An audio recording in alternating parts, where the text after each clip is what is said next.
Thank you for that wonderful speech, Corey. Good afternoon, everyone. Dr. Helm, Board of Trustees, faculty, staff, fellow graduates, friends, and family. I'd like to extend my deepest gratitude to my class for affording me this honor, this privilege, and this distinction of speaking to you here today. And I would especially like to thank each and every one of you sitting out there for making it possible for every single one of us to be where we are right now. As all of you know, this is a momentous event. Now, while the RN students have had their journey and are now coming to the end in their shift at Hartnell College, the LVN students have had a heck of a roller coaster ride, for lack of a better word. And I can tell you stories all day long, but instead, I've compiled a list of things that I have learned as a male nurse in what we might sometimes call the little shop of the Hartnell College Nursing School. Number 5, there are some things that women can do better than men that men would just absolutely be horrible at.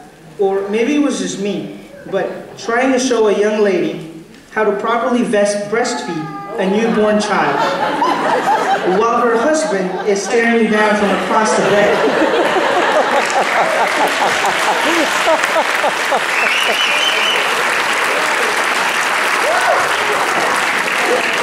It's probably one of the more uncomfortable things I've ever had to do. And number 4, I've always found it intriguing what other males have done in the past, because whenever the opportunity arose, that our instructors and even Mrs. Young came and talked to us about our uniform policy, about what not to wear, and they get to the point of mentioning the thongs. They would look at me and say, especially not you.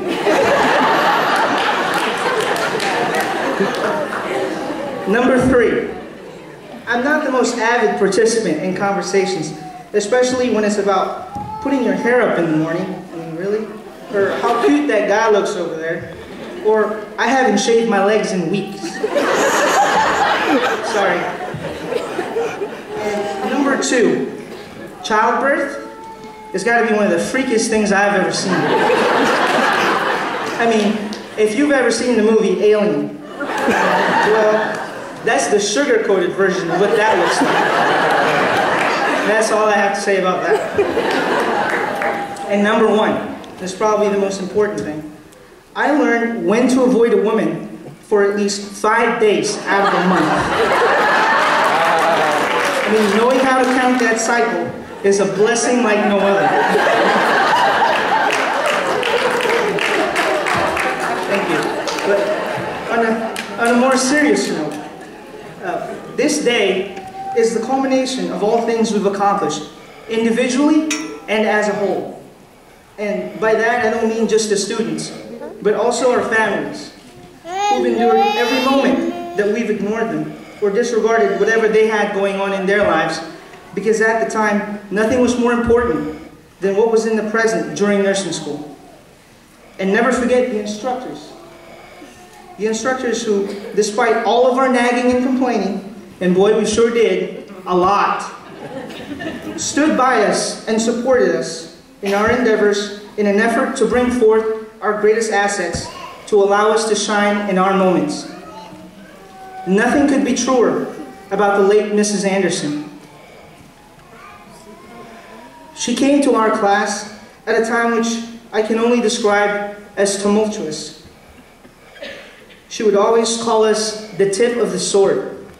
And I don't know if she had realized it, but I thought of her as the hand at the hilt of that sword, leading and guiding us, taking us where we needed to go.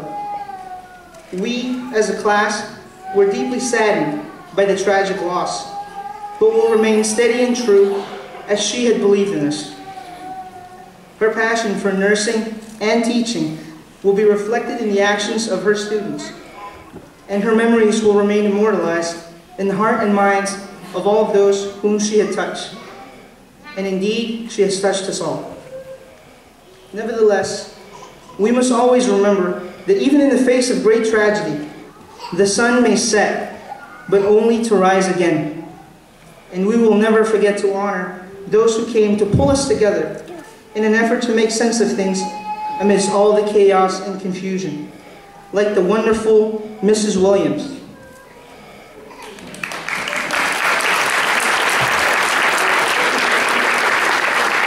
Mrs. Williams, who, despite her own personal roller coaster ride, managed to help keep us steady in her own special way, like free lunches at Ellie's, which I was never invited to, by the way.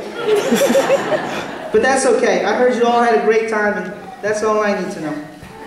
Or Mr. Agrati. And those also wonderfully fun Saturday morning success camps. Now, remember, this is not just about us, this is also about you. And never forget the ever so organized Mrs. Casmar. And by the way, yes ma'am, we were indeed a wreck. I remember the first day our class met at nursing school. I wouldn't say we were all innocent, but maybe a bit more clueless about what being a nurse truly meant. I bet none of us ever thought it would be the chaos we experienced in all of those out rotations giving shots, or the long late night drives to and from clinicals, or even the nerve-wracking and seemingly endless amount of skills that we had to perform, and at times with a gong. No, I said gong, not thong.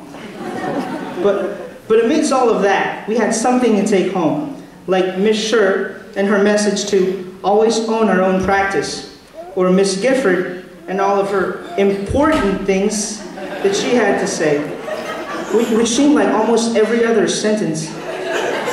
Confusing. And how can we forget SimLab with Mrs. Davis? I mean, when you showed us that infant being born in SimLab, I gotta tell you, it was nothing like watching the real thing. But when I did see the real thing, I knew what I was looking for. That much I did recognize. Now, looking back at all that we've accomplished, I realized just how much we've learned, the growth we've shown, and the changes that we've made, not just within ourselves, but in the lives of those we've touched. As my colleague Kari has well put it, nursing is in fact a journey. Although it may seem like today marks the end of this program for us, it is merely another milestone. To the Hartnell College graduating nursing class of 2011, if you take nothing else from all of this, remember that knowledge is limited only by your curiosity and imagination. And in the words of Mrs. Anderson, suck it, because we did it.